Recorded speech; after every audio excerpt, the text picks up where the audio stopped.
Maghapong binuntutan at ni-radio challenge pa ng dalawang barko ng China Coast Guard ang barko ng Pilipinas. Lulan ang civil mission na nagsagawa ng sea concert for peace and solidarity sa Pag-asa Island. Nakatutok live si Bam Alegre. Bam! Vicky, nagpapatuloy ang ating paglalayag sa West Philippine Sea papuntang Pag-asa Island para sa isang civil mission na gagamit ng musika at sining. Pero maaga pa lang sa biyahe, nagparamdam na ng kanilang presensya ang Chinese Coast Guard. 6 na oras pa lang na bumibiyahe ang private training ship na MV Kapitan Felix Oca. Nang sumulpot ang dalawang barko ng CCG pasado alas 8 ng umaga. Hindi dumikit ang mga ito, pero nakasunod lang sila sa MV Kapitan Felix Oca. Maya-maya pa, nagpadala na ng radio challenge ang barko ng China. This is China Coast Guard 3306. You have entered sea area under the jurisdiction of the People's Republic of China.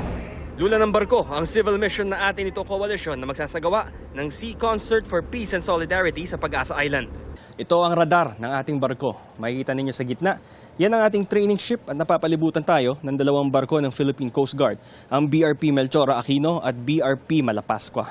4.2 nautical miles ang layo sa atin. Nandyan ang Chinese Coast Guard Vessel 3306 at may kasamahan pa yan, 4.8 nautical miles ang layo sa atin, ang Chinese Coast Guard Vessel 21549. Nakabuntot lang sila sa atin, sumusunod sa kung saan man tayo pumupunta na parang mga anino. Malagi po nang nakabuntot yung mga Chinese Coast Guard dito kasi inaangkin po nila itong lugar po na kahit sa atin po ito.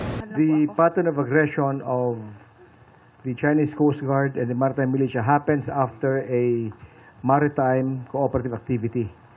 Each time there's an MCA, there is a change in their behavior. But after the MCA, they resume their coercive and aggressive actions.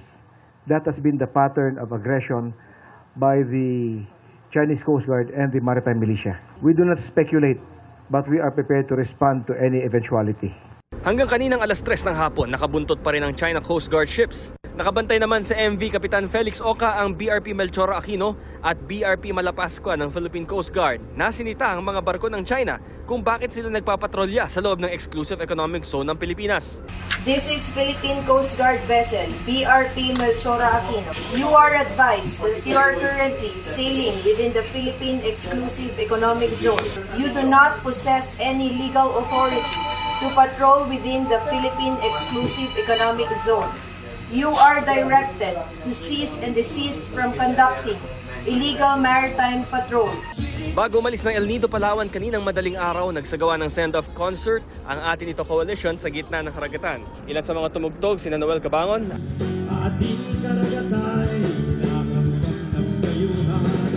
at si Ebe Dancel.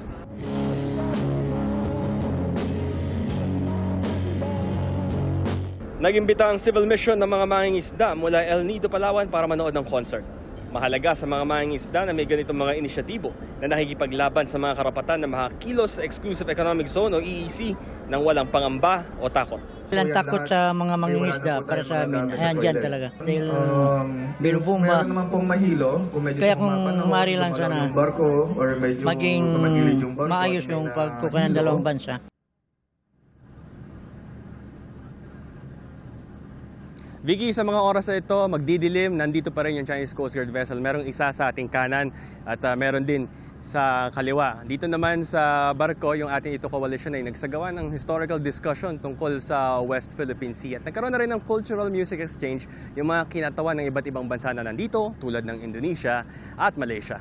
Live mula rito sa West Philippine Sea para sa GMA Integrated News, Bam Alegre, nakatutok 24 oras. Maraming salamat sa iyo, Bam Alegre.